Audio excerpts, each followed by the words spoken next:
মুসা রে, আল্লাহরে জিগাইবানি, আমি গরিব মানুষ, আমি ভালো কিছু কিনতে পারি না, ছেলে মেয়েকে ভালো কিছু খাওয়াইতে পারি না, ভাঙ্গা ঘর, এত গরিব, ভালো করে ঘর বানাইতে পারি না।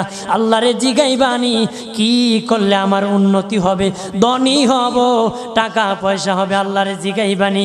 আল্লাহ মুসা নবী কই ঠিক আছে, আল্লাহরে জিগাইব তুমি কেমনে ধনী হইবা।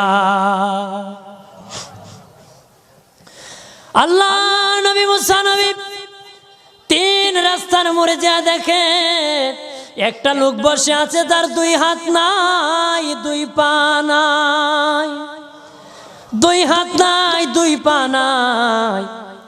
ওই লোক ডাক দিয়া কয়, মুসা রে, জীবনে কোনোদিন নিজে হাঁটতে পারি নাই, নিজ হাতে খেতে পারি নাই, কেউ খাওয়াইলে খাই, নতুবা উপবাস থাকি, বৃষ্টি আসলে ভিজি, সেখানে আমি আবার